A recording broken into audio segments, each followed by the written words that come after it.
Isang pinagpalang hapon, church! Ganun din po sa ating mga onliners. Hallelujah. Welcome po sa ating midweek service where God refreshes our souls, renews our strength, and reveals a fresh revelation to us. Amen po ba? Amen. Handa na po ba tayong umawit at magpuri sa Panginoon? Amen po? Sige po, tayo po ay manalangin. Hallelujah. Thank you, Lord. Thank you, Jesus. Hallelujah. Hallelujah. Father, in the name of Jesus, O God, Lord, patuloy ka naming ina-acknowledge, Lord God, sa araw na ito ni pinagkaloob mo, Panginoon, Lord. We give thanks, Lord God. Hallelujah. We glorify you, Panginoon. We honor you, Lord God, and we exalt you right now, Panginoon. Hallelujah. Sa aming midweek service, Lord God. Hallelujah, Lord. We give thanks to you, Lord God, and we proclaim, Lord, your goodness, Lord God, your faithfulness sa aming mga buhay, Panginoon, Lord. It was all you, Lord God. Hallelujah. Sambahin ka, Panginoon.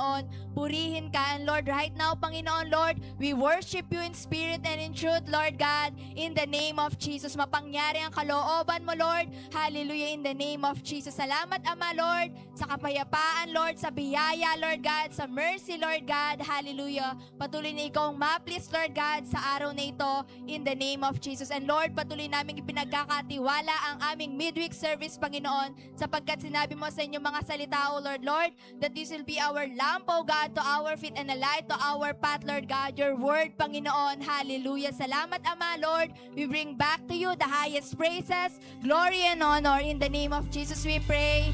Amen and amen. Hallelujah! Thank you, Lord. Thank you, Jesus. Hallelujah. Sige po, ibigay po natin ang pinakamalakas na palakpak at papuri sa ating everlasting God. Hallelujah. Thank you, Lord. Thank you, Jesus.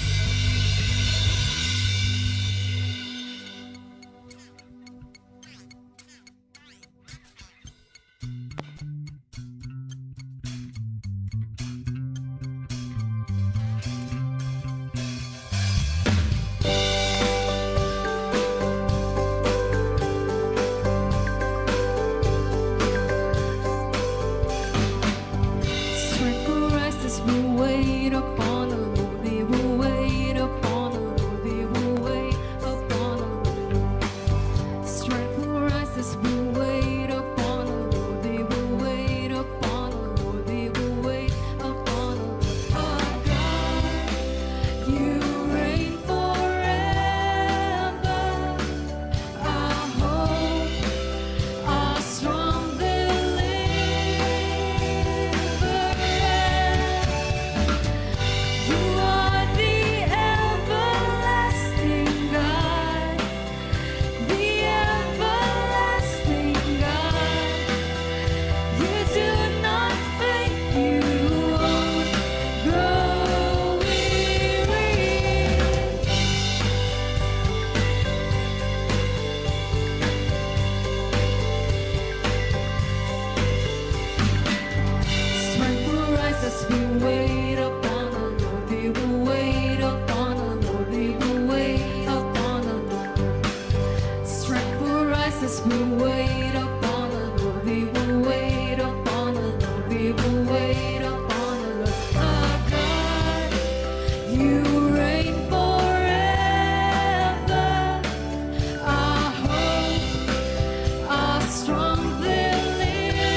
strong deliverer.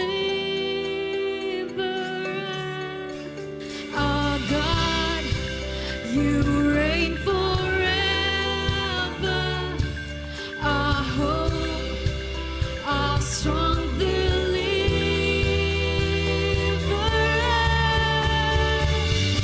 You are the everlasting God, the everlasting God. You do not faint, you won't grow weary. You're the defender of the weak. You comfort those in need. You lift us up on wings like eagles. You are the everlasting God, the everlasting God. You do not faint, you won't grow weary. You're the defender of the weak. You comfort those in need. You lift us up on wings like eagles. Strength for us as we wait upon the Lord. Wait upon the Lord. We will wait upon the Lord. Strength for us as we wait upon the Lord. Wait upon the Lord. We will wait upon the Lord.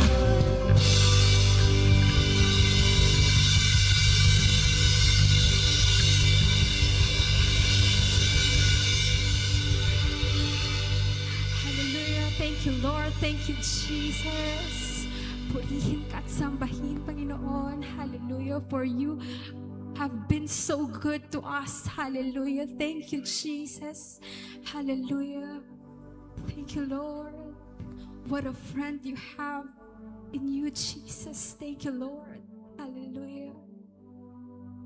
Thank you for your faithfulness, oh God. Hallelujah. Thank you, Jesus.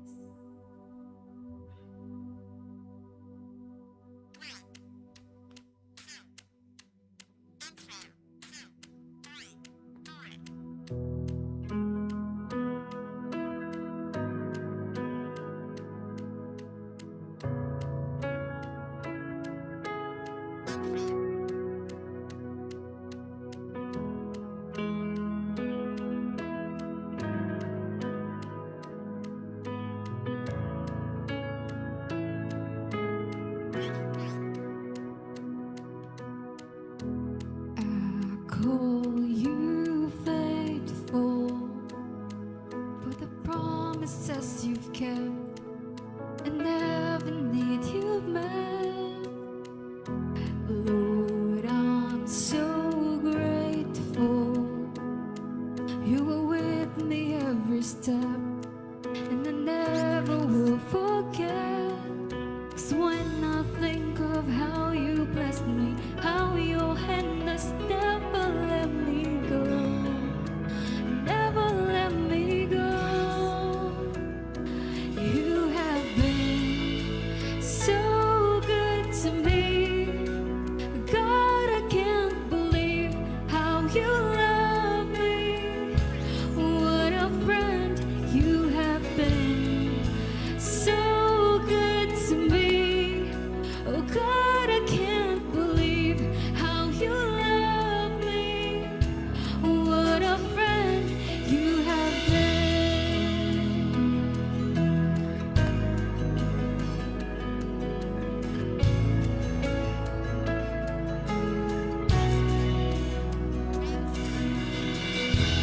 I'll call you Savior for the blood that washed me clean, for the wrongs that you redeemed. I know you're able, and my eyes don't have to see one more reason to believe. 'Cause when I think of how you blessed me, how your hand has never let me go, never let me go. You have been so good to me. Oh God, I can't believe how you love me. What a friend you have been. So good to me. Oh God, I can't believe how you love me. What a friend you have been.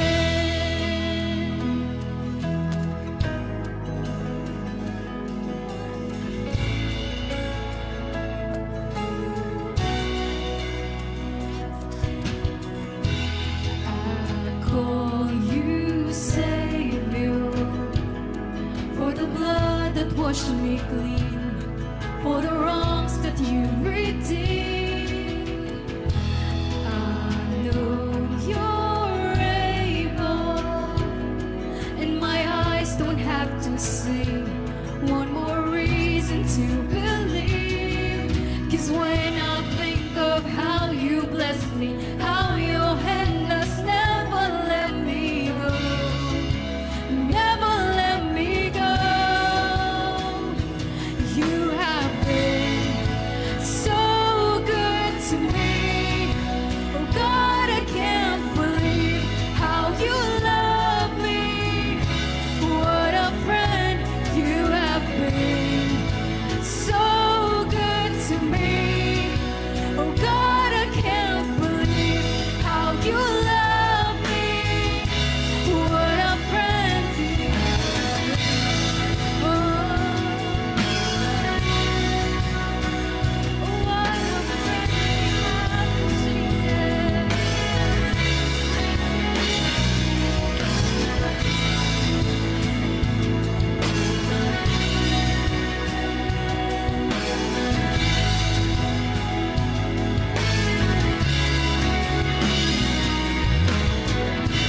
for every morning, for every open door. I call you faithful, and I just wanna thank you, Lord, for every mountain, for every time you brought me through. I call you faithful, and I just wanna thank you, Lord, for your forgiveness, for how you never turned away. I call you faithful, and I just wanna thank you, Lord, for your salvation. You paid the price I couldn't pay. I call you faithful, and I just wanna thank you, Lord.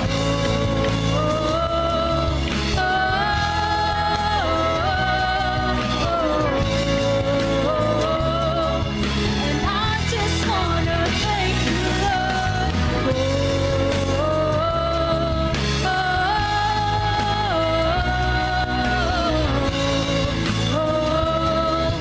And I just wanna thank you, Lord.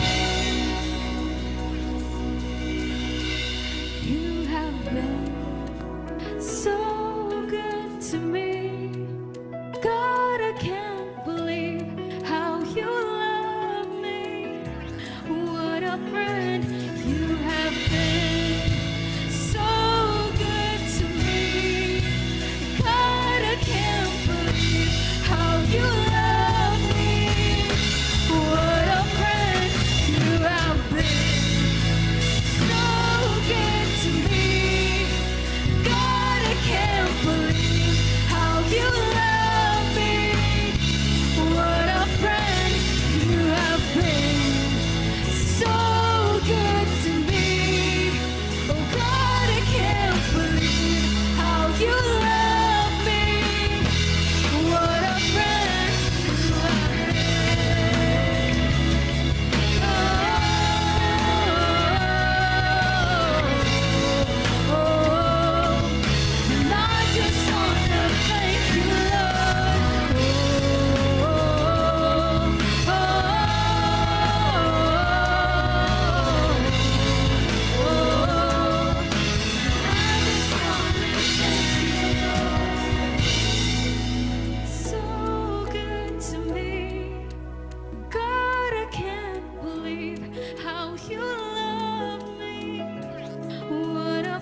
Amen. Hallelujah. Let's be filled in the presence of God. Let's stay in His presence right now. Hallelujah. Lord, while you've been good friend to us, oh God, hallelujah. You are so wonderful, hallelujah. Lord, we thank you. We thank you for your presence in our midst right now, Lord. Maraming salamat, Panginoon. Patuloy, Lord God, and as we dwell in your presence, oh God, let your kingdom come and let your will be done, oh God. Maraming salamat, Panginoon. Hallelujah. Lord, as we listen to your word tonight, Lord, let your name be glorified and let your name be exalted, Lord. Hallelujah. For you deserve all the highest glory and honor and praises. In Jesus' name we pray. Amen and amen. Hallelujah. Praise God. Amen. Sige po.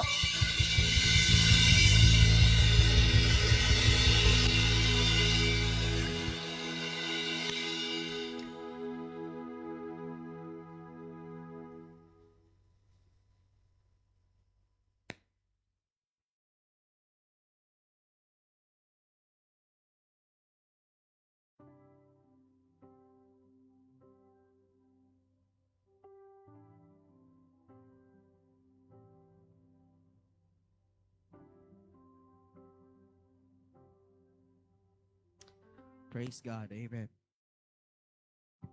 Sound. Pwede pa palakas yung mic?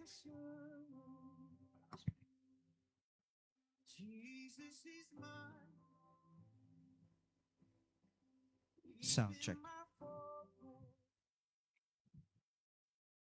Amen. Praise God po. Isang pinagpalang hapon po sa bawat isa. Amen. Can you please tell to the person next to you, you are blessed. You are highly favored. Praise God. Amen. Sige po, huwag na nating patagalin pa. Let's proceed to the Word of God. Amen. The title of the message tonight is magbibisikla na tayo ngayong gabi. The title of the message tonight is Get on the Bike. God works with those who go. Amen. Praise God. Okay, let's open our Bible in Mark chapter 16, verse 20. Yan. Mark chapter 16, verse 20. And sabi dito, and they went out and preached everywhere, the Lord working with them and confirming the word through the accompanying signs. Okay? So, this word pertains to the importance of those who go. Because I do believe that God works for those who decided to go and be obedient with Him. Amen po ba? Amen. So, many Christians might ask that, bakit hindi na ako na, why don't I see miracles? Why don't we see more miracles? Why aren't more people getting saved? Why don't we experience the book of Acts today? Now, there are people who tend to ask this kind of questions na parang, it seems that miracles are parang very rare to experience miracles. There are seeing people not enough, no, to be saved. And also, some people tend to ask this question, bakit hindi nangyayari yung parang nangyari sa book of Acts? Are you familiar with Acts chapter 2, right? When the day of the Pentecost came. But, technically, these are sincere questions. But perhaps we should ask another question. Sabi dito, are we going where Jesus told us to go?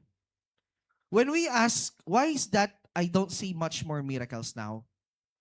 Instead of asking those questions, perhaps we could ask this question na, are we going where Jesus told us to go? Because at the end of the day, God never changed. Amen po ba? His power never diminished. And especially the Holy Spirit will never become weaker. Amen. And I do believe that the gospel will never lose its power. Amen po. The problem is often not the absence of God's power, but the absence of our obedience. The reason why we don't see this thing is because it's not because God doesn't work. It's not because God's power is absent, but rather, there is an absence of our obedience. Kaya nga, Mark 16 tell us something remarkable. Kung makita niyo po dito, ang sabi po dyan, and they went out and preached everywhere. That was the word. Amen po ba? Kung makita po natin dito, yung sequence, Jesus commanded that they have to preach. And the disciples, obeyed. And then after po nun, sabi niya, and they went out and preach everywhere. And then afterwards, sabi doon, the Lord working with them and confirming the word through the accompanying signs.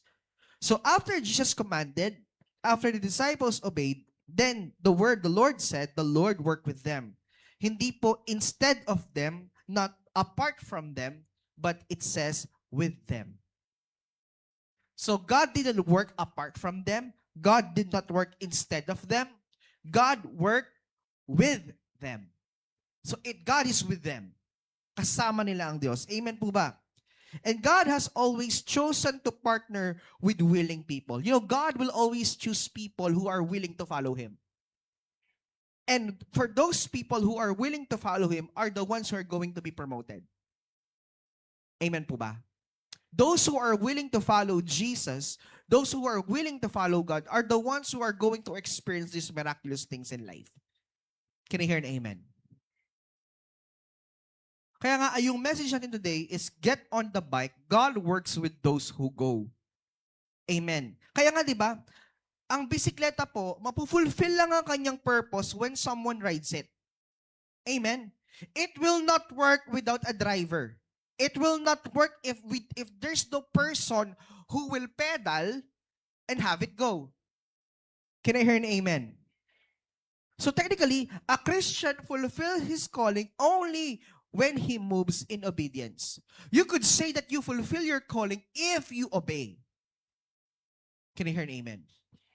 You cannot say that you are fulfilling your calling, you're doing your calling if you don't obey. Can I hear an amen? Kaya nga sabi to, you cannot steer a parked bicycle. Pero kung ba nakita nagbabike siya, ginaganyan niya yung manibela pero nakapark. And notice, it's very hard to steer a parked bicycle kaysa sa umaandar. Tama ba?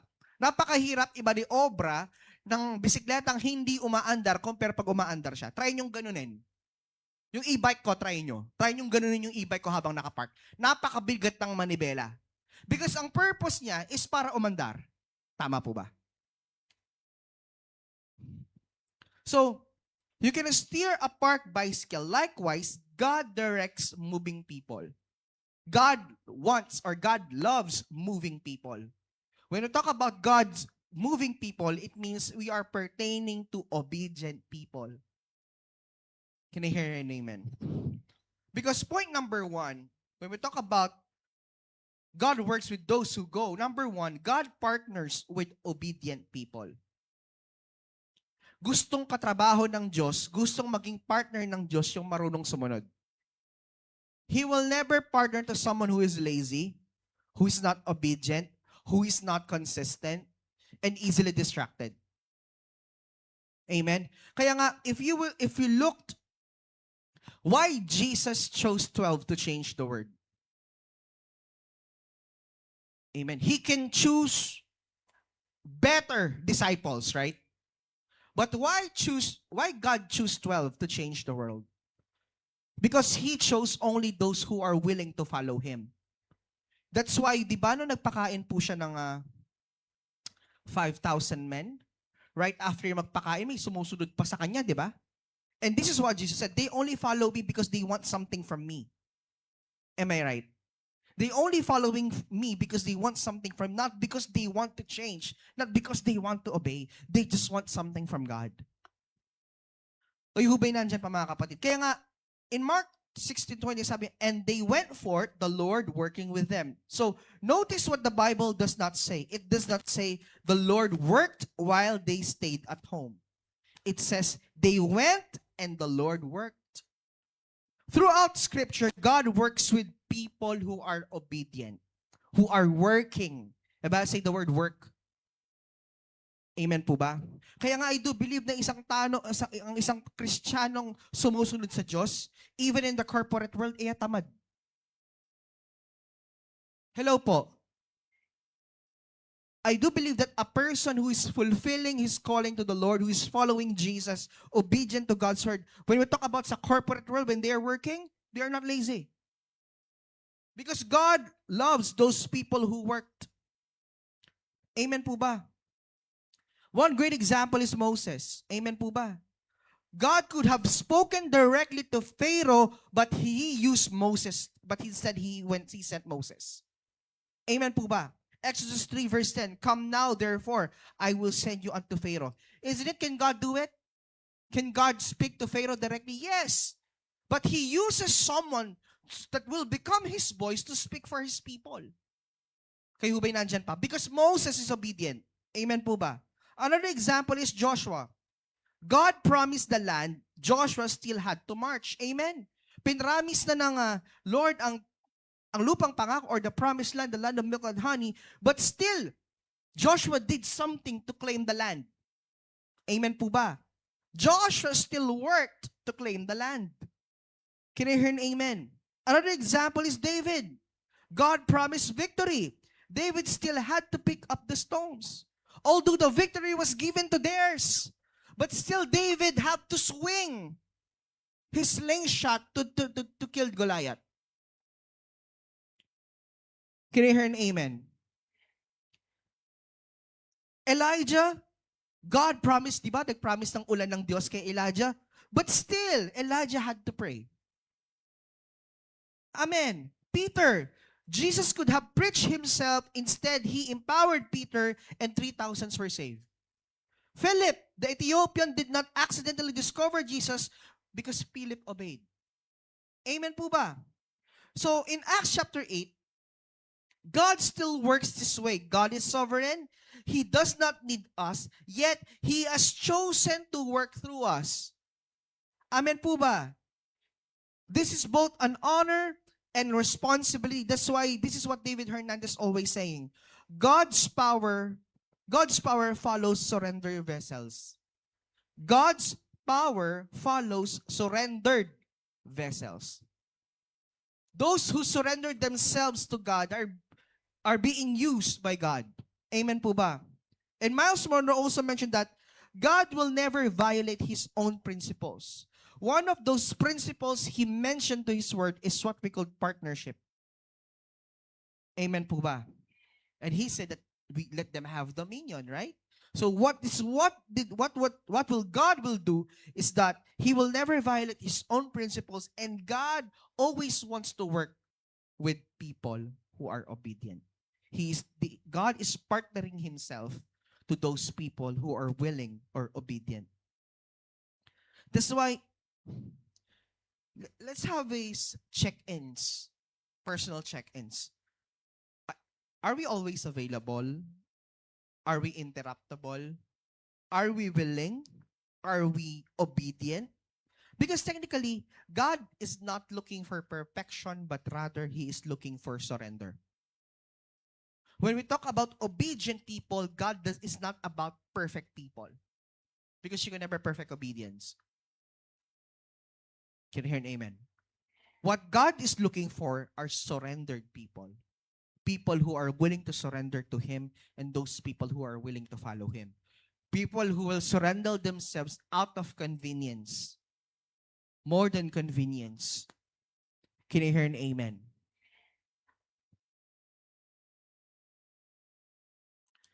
Point number 2. The bike only works when you ride it. Amen. A bicycle leaning against the wall is perfectly built, but completely ineffective. Many believers are spiritually equipped. They know the scripture. They attend church. They worship. They pray. But they never move. Amen. Sabi niya, faith that never moves becomes comfort. And James mentioned this in James 2:7, that faith without work is what? Dead. And kaya nga sabi dito, God cannot direct park people eh. No, nakasakit turudit ang makapark. Amen po ba? Kaya nga di ba, imagine someone will say, God, Lord, guide me, but never stepping outside. We are asking for guidance of the Lord, but you don't want to move. Hypocrite.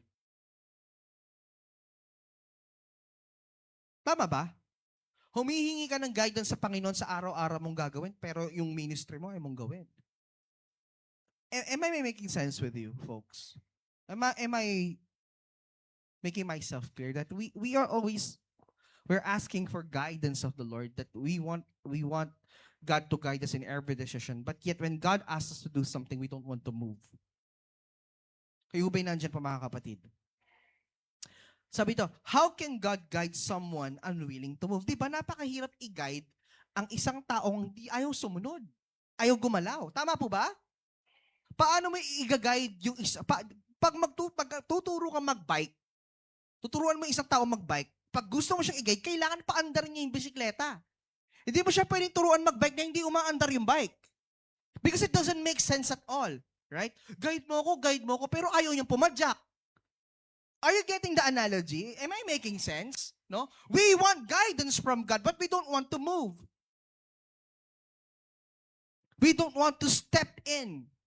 Why? Sabi nga dito, no? A person who lives scripture, who attends church, who prays but never will, they are what? Faith in comfort. So it means your faith works only when you're comfortable. That's why those people who are like this tend to experience something that is very hard. It's very hard for them to overcome it. Madali silang nade-depress. Madali silang na-anxious. Why? Because their faith doesn't work. Amen po ba? Kumbaga, ang faith nila is only good when they are okay. When they're not okay, their faith doesn't work. May expiration date. Ang tawag ko dyan, yung pananampalatayang pang-umaga lang. Pero pag umapot na ng alas 6 ng gabi, wala nang pananampalataya. Kaya pag nagka-problema, anong ginagawa? Sinisisi ang Diyos. Hello po. Nakakalungkot yun. Sadyo kang unfair, kapatid.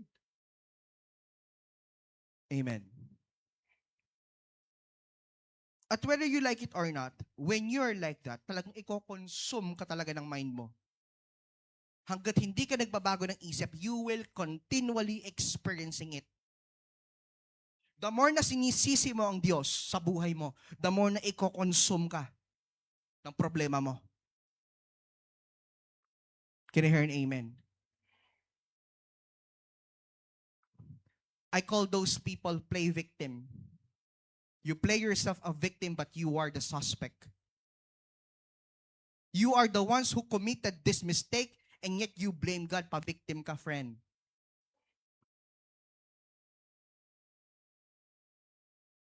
Ouch. Hello po. Kung naririnig niyo ngayon ito, online, let's stop being hypocrite and let's start live in spiritual and reality. Amen po ba? Let's talk about Abraham. God said to Abraham, leave your country in Genesis 12. Kaya nga, when God said, leave your country, dun nagsimula ang pagpapala ni Abraham. When he started to leave his country. Taga saan ba si Abraham? Taga Iraq siya. He is a Mesopotamian. Because ang Mesopotamia po, yun ang Iraq. Taga Iraq siya. The blessing started to Abraham when? What? He make a first step. Dumaiting pa nga na sinabi niya na hindi niya asawa si Sarah. Sabi niya kapatid niya lang. Kasi nga papatayin sila. Have you read that in Book of Genesis? Di ba? Nagpanggap silang magkapatid. Kasi pag sinabi ni Abraham na asawa niya si Sarah, para silang mamamatay, sabi niya kapatid niya. Di ba? No? Another example is Peter. Peter want to walk on water. Jesus simply said, come. Peter still had to climb out of the boat. Di ba? Sabi ni Peter, gusto kong Lord, let me come with you. Makakapunta ba si Peter doon kung hindi siya mag-step out of the boat? Anong mangyayari? Mahahati din yung bangka. Lilitaw ang tubig. It doesn't work that way. Hello, folks. So Peter still have to come out to walk on water. So, in Matthew 14, so the miracle was outside the boat, not inside. Because you want to walk on water. If you want to walk on water, step out of the boat. Amen.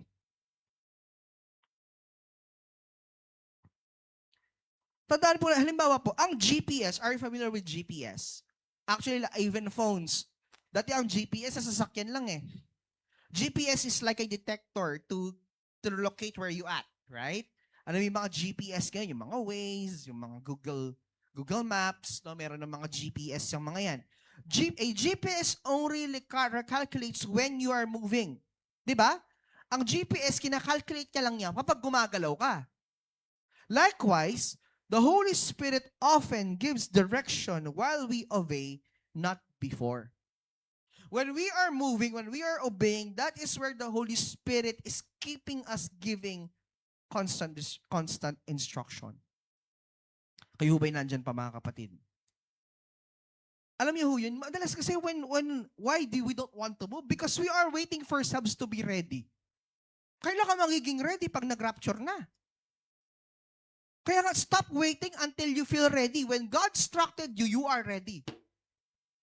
God will never instruct someone who is not ready. Ibig sabihin, may nakita ang Diyos sa'yo.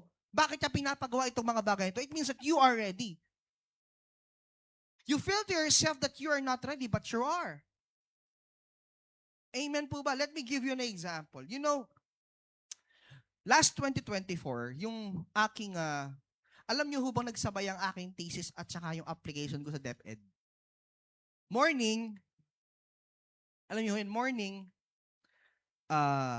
is yung aking TRF, yung aking, alam niyo yun, yung parang teacher reflection form ko, tsaka interview.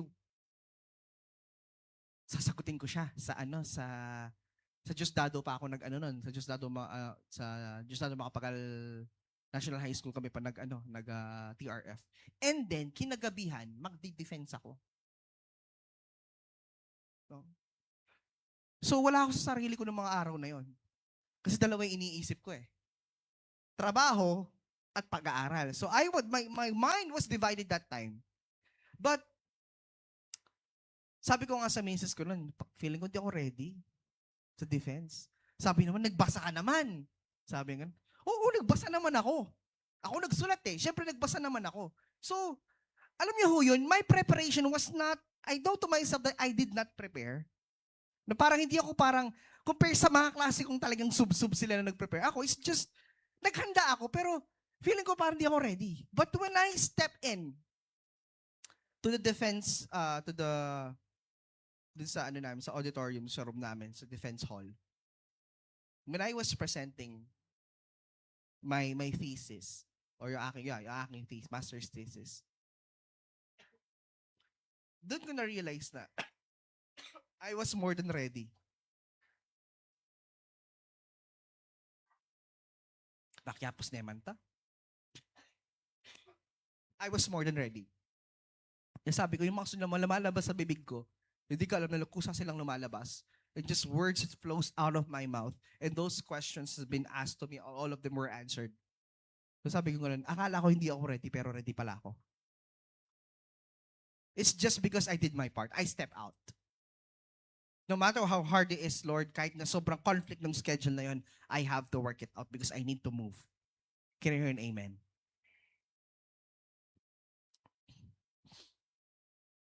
Kaya nga dito, stop waiting until you feel ready. You may never feel ready because obedience comes first. Tandaan po nito, confidence follows obedience. You can only feel confident if you obey. Amen po ba?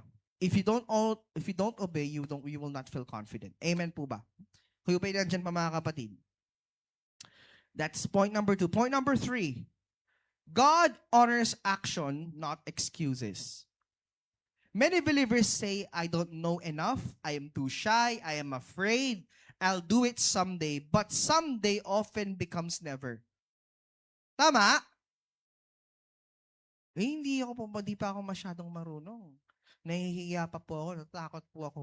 Tsaka na lang po. Pero alam niyo ba yung kaka-someday niyo? Balang araw. Oo, hanggang balang araw ka na lang. Diba? Kung tingnan niyo po to, kung gaano kahalagang obedience, di ba? Moses said, I can't speak. Di ba? Merong stuttering problem si Moses, di ba? But God replied, I'll be your mouth. Exodus 4. Ay, favorite ni Levi to. According to Gideon, he said, I am the weakest. But God called him to become the mighty man of valor. Isn't it? Si Gideon po, napakahina niya, napakaduwag pa. If you will study the character of Gideon, Gideon is weak. But God chose him, a weak, a person who feared a person who's so afraid of something. But God chose him to deliver Israel against Midianites. Okay? From 30,000 down to 300. And it was led by a man who was weak. Jeremiah was the youngest prophet of all time, right? Jeremiah said, I'm only youth. Bata lang ako, Lord. God answered, do not say, I am only a youth. Diba? Because God called Jeremiah, and Jeremiah was so young. And yet God called him to be a prophet. At sobrang bata ni Jeremiah nung tinawag siya ng Diyos. Kaya nga sabi niya, huwag mo sasabing bata ka lang. Amen po ba? Kayo ba'y nandyan pa mga kapatid? God specializes in using unlikely people because then everyone knows the glory belongs to Him.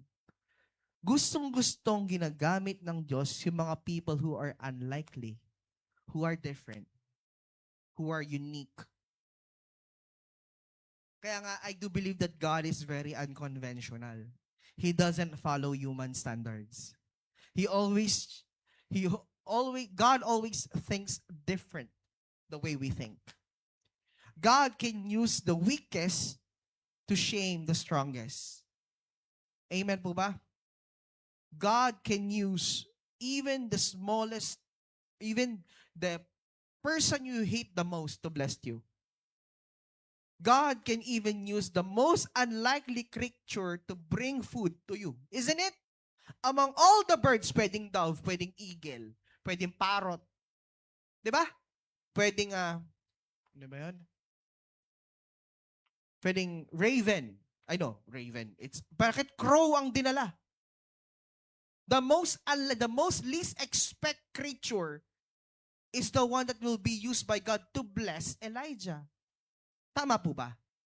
So God has this kind of specialty to use people that are very unlikely. That's why you're telling yourself na, Lord, I'm too shy. Lord, I'm not yet ready. Lord, maraming mas magaling sa akin. Amen po ba? But yung di mo alam, yung hinahanap pala ng Diyos, the qualities that you have, is the one God is looking for. Amen po ba? Kayo ba'y nandyan pa mga kapatid? Kaya nga nung sabi ni Prophet Samuel, nung namimili siya ng next king of Israel, people are looking with physical statures, with their looks, but God looks on the heart. That's what Samuel said. Kayo ba'y nandyan pa mga kapatid? No? 2 Corinthians chapter 4, verse 7. We have this treasure in earthen vessels. So, your weakness is not God's obstacle. Your unwillingness is. Ang obstacle ng Diyos, bakit hindi po tayo nagagamit ng mabuti, hindi dahil yung weak tayo, hindi yung because we are incapable, but because we are unwilling. Tama po ba? God cannot use us mightily, can work through us and with us. It's not because that you are weak, not because you are not good, but because that you are unwilling, but because you are unwilling. Amen po ba? Kayo ho ba'y nandyan pa? Let's go with point number 4. Healing opens hearts to the gospel. Healing opens hearts to the gospel.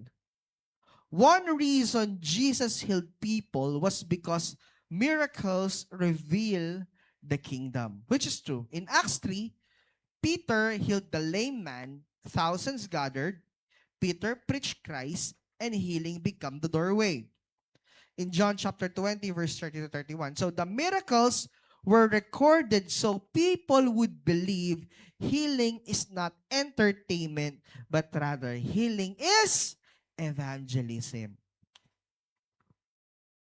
Diba? When someone got healed, it actually opens a doorway for the gospel. So when Peter was able to heal this man, ano nangyari? Thousands of people gathered. And when those people gathered, Peter started to preach who Jesus is. So healing becomes the doorway. Tandaan po natin dito, miracles are used by God to bring glory to Him. Tandaan po natin dito. The miracles, the blessing are all springboard, are all catalyst for the gospel. The reason why God bless us is for the gospel. The reason why the power of healing flows through us for the gospel. Kayo hubay lang yun pa mga kapatid. It was pretty clear, but in fact, Isaiah 53 verse 5 that by His stripes, we are healed. Okay? It was very, inom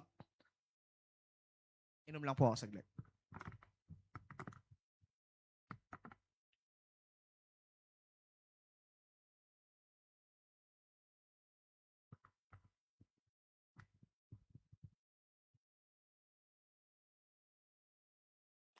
And it was emphasized, no, in Matthew chapter 10, verse 8. Jesus instructed us, heal the sick, freely you have received, freely give.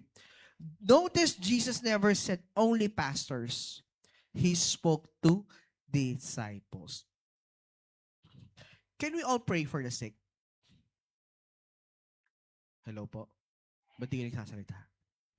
Tinuro yan sa inyo ng KRE, di ba? Di ba? Di ba ang pinaka-emphasize yan, di ba? Tinuro sa atin ng KR yan. My question is this. Can we all pray for the sick? Can we all be used by God to flow healing? So if we want that to happen, we must be obedient. Can I hear an amen? When praying for someone, sabi nga, pray naturally, don't perform, don't force emotions. Ito, minsan kasi po kaya bilisan mag-pray, balada nakukuha sa emosyon. No? Yung kalong,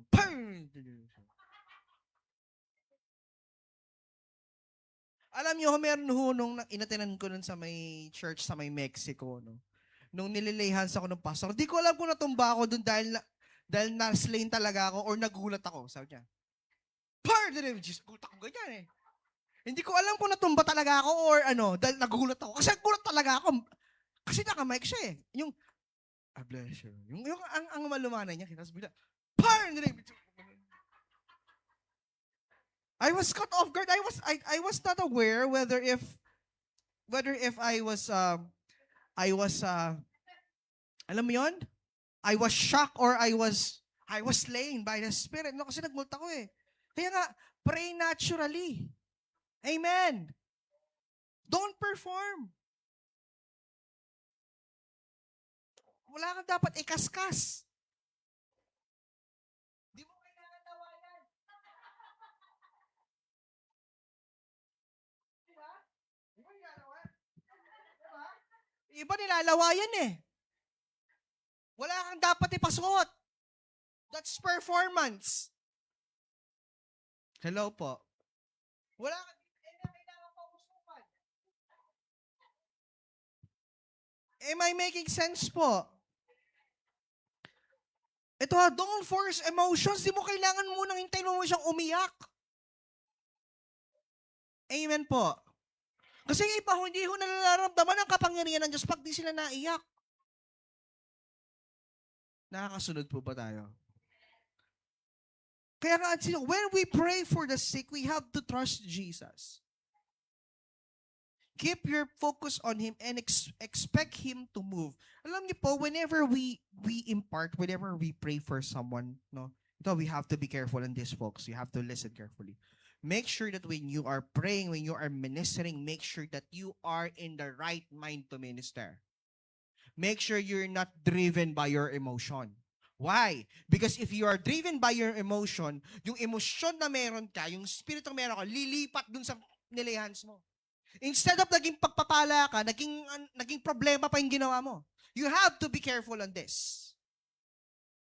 When you minister, you have to make sure that you are in the right mind. You are in the presence of God. You have to make sure that you have the sound mind. You're still in the zone. You're still in with you. Kayo ba'y nandyan pa? Ako yung mag-minister na ala kayo kay sarili yo. Na ikaw mismo din napupuspos ka. Amen po ba? Halimbawa yung yung ikaw mismo na di-deliver ka, may lumalabas sa'yo, tapos nilay hands mo, itang lulul, kaya ka lumipat siya, pakitang ka, nilay hands mo. Be careful in this, especially with leaders. When you are praying for the sick, you have to make sure that when you are praying, you are in your sound mind. You are, yung nasa zone ka, alam mo pa yung nangyayari. No? Kayo ba'y nandiyan pa mga kapatid? Kayo basta-basta mag-lay hands.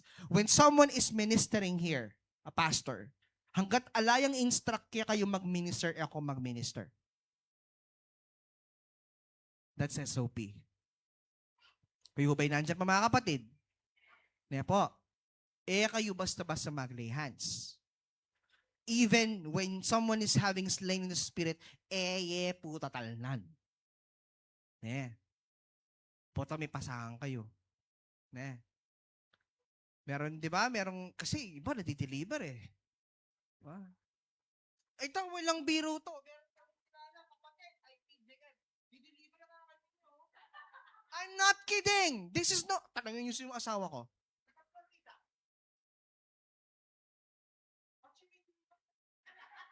Yes! Sabi ko pa nung una ko nakita yun, ha? Ako makanyan.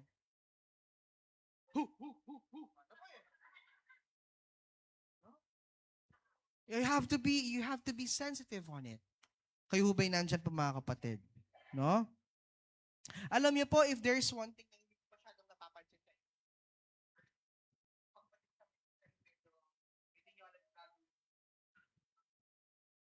yung nagugulat kayo kung paano kayo pag-pray ni mga nano kayo address. No? Kayo ba'y nandyan pa? Amen. Ang sabi dito, pray naturally. Ano ba yung sinasabi ng Holy Spirit sa'yo, yun yung gawin mo? You don't need to be like, kasi ang kilos ng Diyos sa mga pastor ninyo, iba Kumbaga kapag sila yung nanalangin, kumbaga ito yung way ng Diyos to deliver. Iba din sa'yo. Amen po ba? Kayo ba'y nandyan pa? No, sabi ito, sometimes healing is instant, sometimes progressive, sometimes unseen immediately, but our responsibility never changes. Ano yun? Pray, believe, and leave the results to God. Merong healing na instant. Merong progressive. Unti-unti. At meron din, unseen immediately. Nangyari na pero di mo agad nakita. Okay? Pero yung responsibility na hindi nagbabago, ano yun? Manalangin at maniwala. At the same time, leave the results to God. So always, alam niyo ito, how good it is though that we give thanks to God when we pray for our family, when we pray for our classmates, when we pray for our co-workers, when we pray for strangers. Amen po ba? Tandaan po natin, we have to understand this, that you yourself don't heal. It's Jesus, the one who heals. You are a vessel of healing. The reason why that person heals not because of you. You are the vessel, but because God is. Kayo ba'y nandyan pa mga kapatid? Ano po ba yung number one enemy ng obedience? Fear. The greatest prison isn't made of steel. It's the fear of people's opinions. Proverbs 29:25 says, the fear of man brings us near. Many people remain silent because they wonder, what if they reject me? What if nothing happens? What if I look foolish? But ask another question, what if God was waiting for your obedience? Amen? Many people doesn't want to obey because they are afraid to be rejected. Ayaw sumunod sa Diyos kasi feeling nila they will get rejected, they will look foolish. Amen? What if, Lord, pag-pray ko, walang nangyari? Hindi mo responsibility kung may mangyayari or wala. Ang responsibility pag-pray mo. Amen po ba? Leave the results to God. Obey. Amen po ba? Kayo ba'y nandyan pa? Kasi po, baliw po,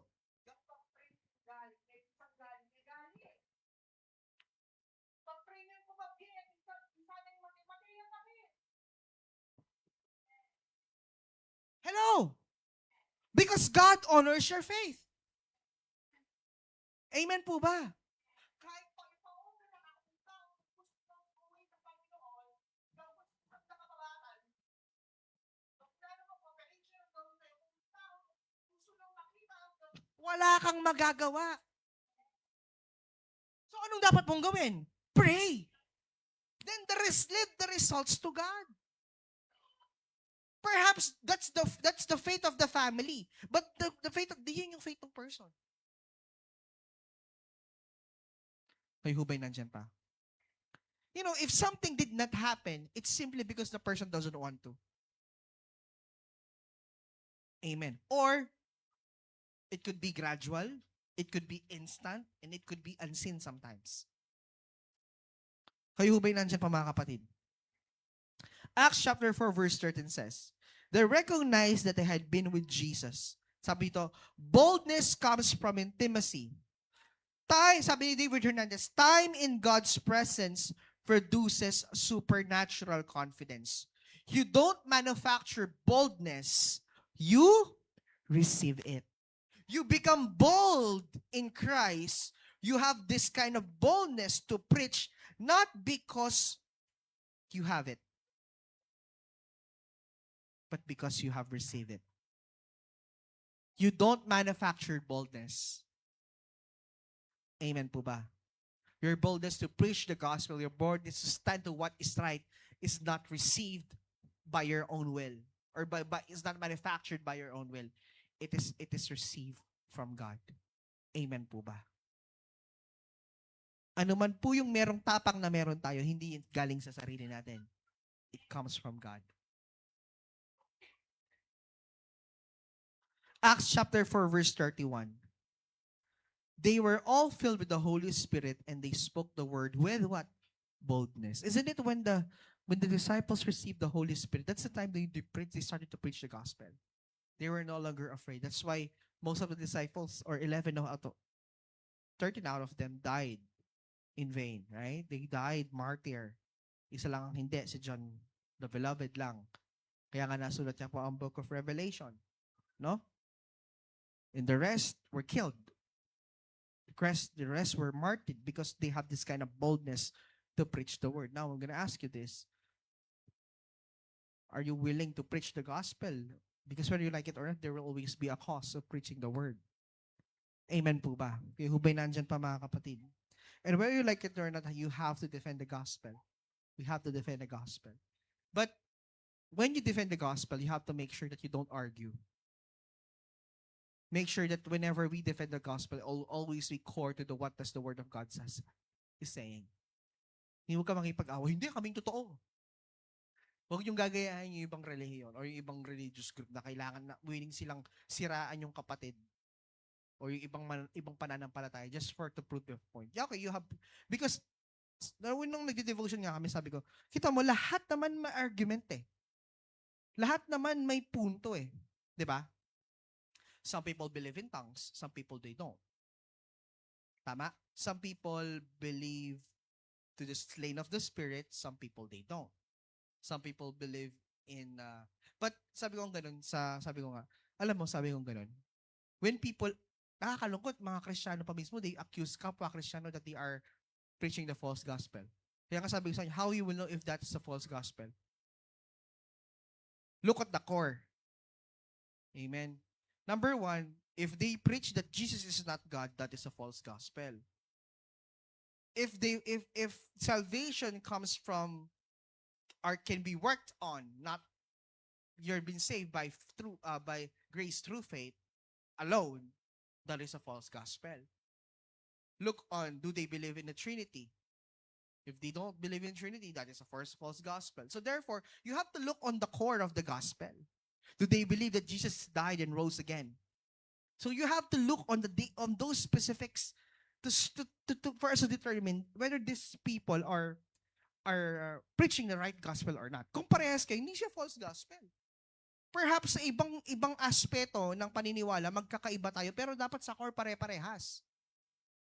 Amen po. Because may punto yung argument mo, may punto din yung argument ko. But the end of the day, sabi nga ni David Hernandez, when you go to heaven, you will stop do arguments.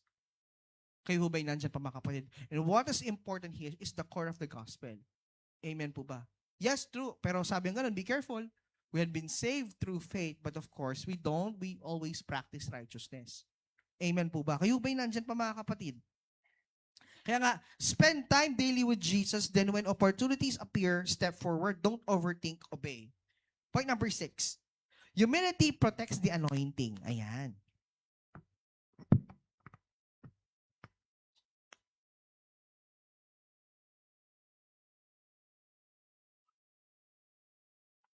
Ito di yata yung Gen Rev Junior.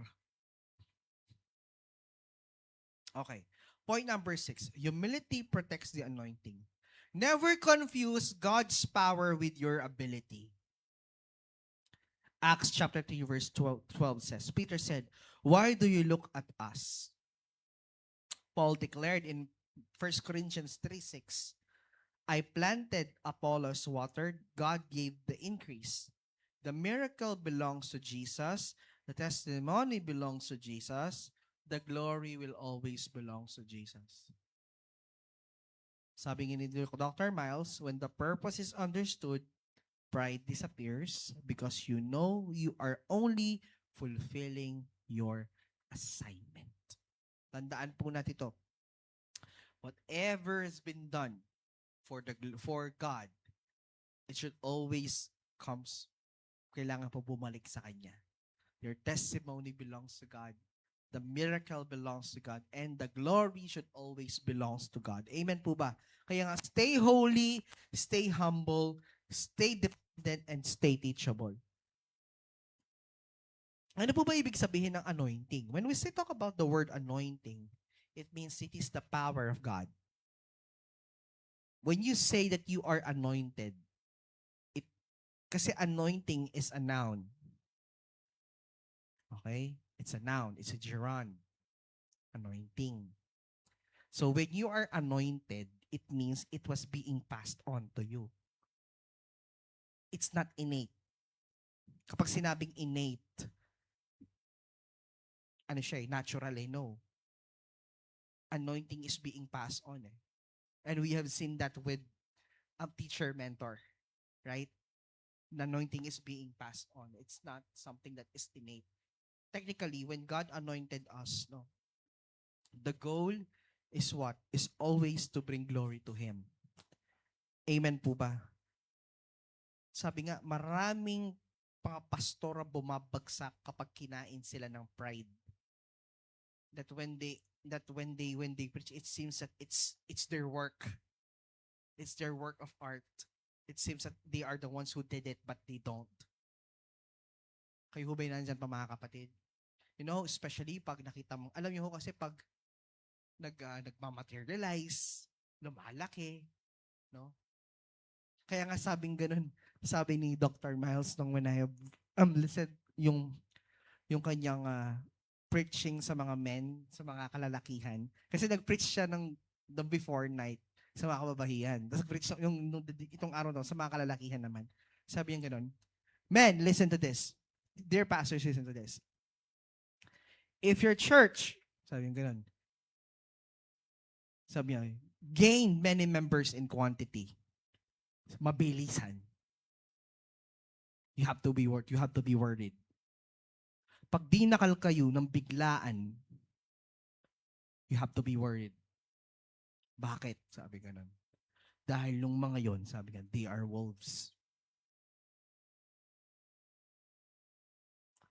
They are waiting for something to be ravished.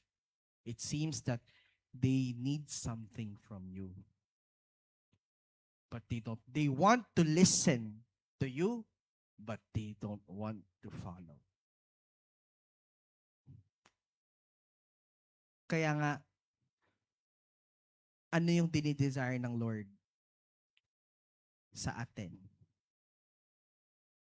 It's more than a follower, but a disciple.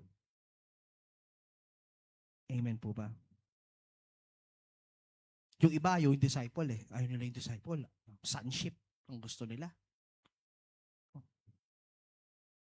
But based on my own understanding that when we decided to follow, we don't just follow Jesus.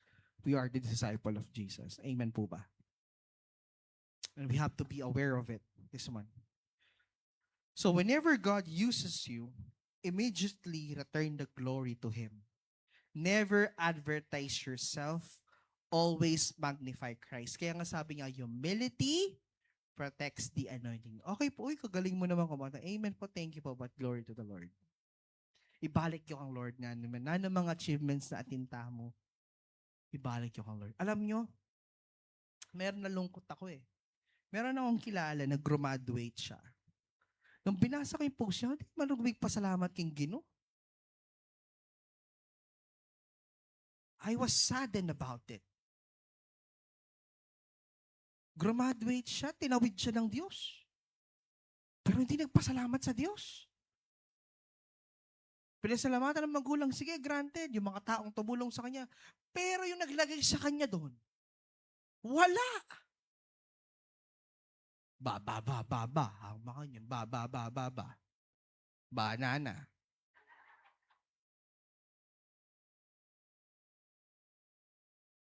Kaya sabi ko, Lord, wag naman sana. Baka instead of maprotektahan yung anong meron siyang biglang mawala kasi. Lord, it's me. Amen po ba? Kayo ba'y nandyan pa mga kapatid? Point number 7, I'm almost done. The Holy Spirit empowers those who go. Jesus never expected us to fulfill the Great Commission through human efforts alone. Before the disciples were sent, they were told to wait for the Holy Spirit. No? And we all know that. So, ano ba yung binibigay ng Holy Spirit? The Holy Spirit gives us courage when we fear to try to silence you. Amen po ba? Wisdom when you don't know what to say. Compassion for the lost. Spiritual gifts to build faith. Endurance when ministry becomes difficult. Those are the benefits, or those are the things that the Holy Spirit gives to us. Courage when fear tries to silence you. Amen po ba? Tapang. No, when your fear, when you are afraid. Amen po ba? Ito yung isa sa mga gusto ko. Wisdom when you don't know what to say. I'm gonna ask you this question. This question was asked by my wife. What will you choose? Wisdom or presence? Napaisip din sila, oh. Okay, sila, oh. Ano tingnan nyo sa taas? Hindi pa nakapintura yung kisame. Oh, sige. What will you choose? Wisdom or presence? Di ba napaisip din kayo? Oh. Wisdom. Kasi si David, ang hiningi niya presence ng Diyos. Yung anak niya si Solomon, ang hiningi, wisdom. Now I'm gonna ask you, if you're going to choose, which one? Presence or wisdom? Fresh. Ano? Presence or wisdom? You choose. Even I will still choose presence. Because if you have the presence of God, you'll always have wisdom. You know, wisdom can still associated kasi sometimes to human intelligence. Look at this one. Solomon was a wise person but still he committed wrong decisions. Right? But when David committed sin, because he has the presence of God, he humbles himself and repent. See the difference? So, it's like the presence of God's purpose is not just to empower us, but at the same time to control us when things falls apart. Amen po ba? And even if you're going to ask me, what do I want? I still want the presence of God more than wisdom. Because kung nasaan po kasi ang presensya ng Diyos, nandun ang will ng Diyos. At kung nasaan ang will ng Diyos, nandun ang pagpapala ng Diyos. At sabi yung ganun, wala ka nang hahanapin pa sa presensya ng Diyos. When you are in the presence of God, you are safe. There is joy. There is peace, right? There is no safest place under the presence of God. Your home is not safe. Amen po ba? Kanina tumalon lang yung pusa doon sa kisame namin, bumaba ng konti yung kisame namin.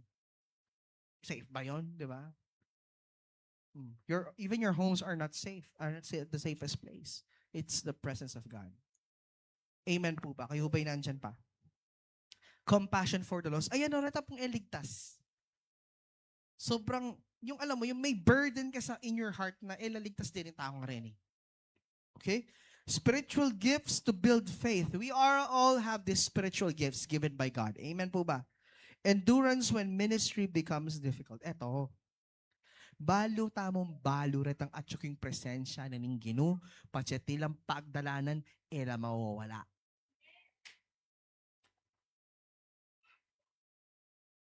Alam na alam mo pag walang pambayad ng kuryente, wala sa wala nung Sunday. Hello po, am I making sense with you? Those who are really empowered and work, and sabi nga, those who are living in the presence, sabi nga, can endure their ministry even in difficult times. Ela mag-resign. Bam! Ale, tandaan nyo to. If you are going to add, if you are doing your ministry right now, and you are adding another responsibility, no, you have to endure it. Because you add. Amen. Dati po, isa lang yan. Isa lang, yun. Ngayon, nag-decide kami mag-asawang magdalawa, hindi ka ba pwedeng magreklamo? Hindi, dalawa na kasi yung anak namin. Hindi. We have to work it out. Kaya nga ruguin ni Rugo, bubuak mo niya mo pa siya, migising niya nga bak. Sabi ko nga, pag Sunday sa amin talagang alas 4 pa lang nakagising na kami. Kasi itong batang ito, kailangan mo munang conditionin. Kumbaga sa sasakyan, kailangan mong painitin yan. Dahil mas kaya kong umiyak yun kaysa dito. Totoo po ito. Kaya nga pansin nyo, 6 o'clock, andyan na yung mag-iina ko. Kasi nga, hindi ko sila pwedeng iwan dahil hindi kayang mag-isa ni Mrs. yung dalawa. Amen. So, magre-reklamo ba ako, Lord, bakit ganito? Hindi kasi nag-decide kang dalawahin Kayo, mga kabataan, especially with those working, even though you're working, you have to ensure that what you have committed for God is something that you can still do for Him. Ganin ako pagpalaan, Lord, lalo. Tandaan na niyo yan. Itang painawa yun mo, iservye pa kaya. Karin niya malulugoy. Karin niya makapatala ka ni Lord King Trono. Tandaan niyo yun. Amen po ba? Ang sarap pong may pahinga. Sabi ko nga gano'n, nakakaingit yung mga naka-work from home.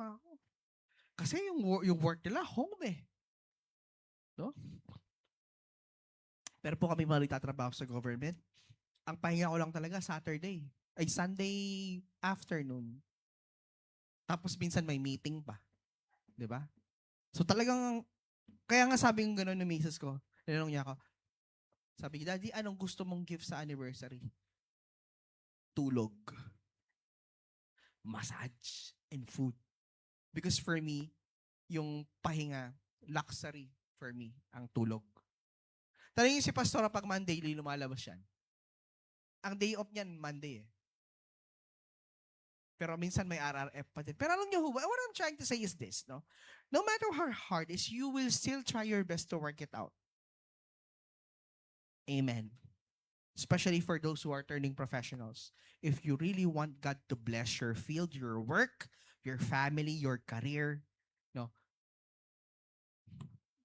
Huwag mong sasabihin, baka po hindi ko magawa yung trabaho ko. Hindi mo, wala pa man, iniisip mo na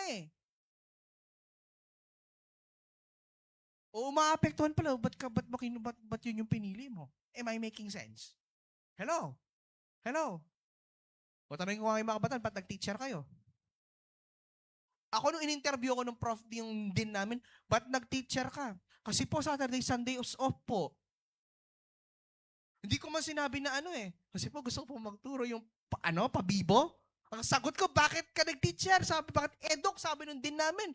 Kasi po, ito po yung alam kong trabahong walang pasok ng Sabado at Linggo. Sabi niya, bakit? Sabi nga, kasi po, nagsaserve po ako sa church at ayoko maapektuhan yung ng work, yung pagsimba po, yung pag-serve ko sa church dahil lang sa trabaho. Okay na, I see. Sabi niya ganun. Hello, mga kabataan. Lastly, no? Sabi ito, imagine owning the world's finest bicycle. It has strong tires, a light frame, perfect gears, excellent brakes, but it remains in the garage for years. It was built to move, not to be admired. Likewise, God did not save us merely to occupy a pew. He saved us to carry His presence into homes, schools, workplaces, hospitals, neighborhoods, and nations. So the gospel advances when believers move. Tama po ba? Na-advance po ang kaharian ng Diyos when believers move. The book of Acts never truly ended. The Holy Spirit is still writing His story through surrendered lives. The Lord is still looking for men and women who will say like Isaiah. Ano sabi ni Isaiah sa Isaiah 6:8? Sabi niya, "Here I am, send me." Don't wait until you feel more qualified. Don't wait until fear disappears. Don't wait for someone else to do what God has called you to do. Get on the bike, take it the first step, share the gospel, pray for the sick, love the hurting, serve faithfully, and as you go, trust the promise of Mark chapter 16 verse 20. Anong sabi ng Mark 16:20? Anong sabi din sa Word of God? Amen? And they went throughout and preached everywhere, and the Lord is working with them. Amen po ba? Sige po, tumayo tayong lahat. Hallelujah.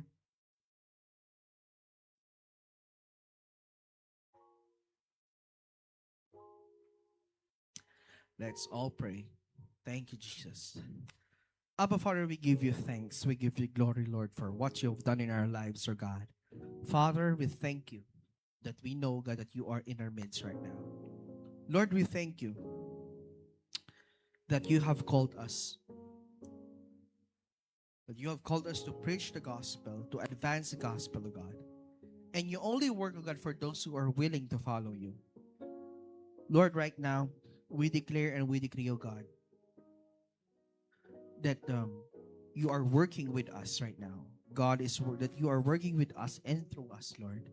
And Lord God, and as we deal, as we move, and as we advance the gospel, oh God, let your kingdom come and let your will be done. Lord, we claim the promise of Mark 16:20 that for those who are working, for those who are obeying you, oh God, you are also working with them. For those who are wending out and preaching everywhere, oh God, you are with us. And we are accompanied by signs and wonders and miracles, oh God. Maraming salamat, Panginoon. For you deserve all the highest glory and honor and praises. In Jesus' name we pray. Amen.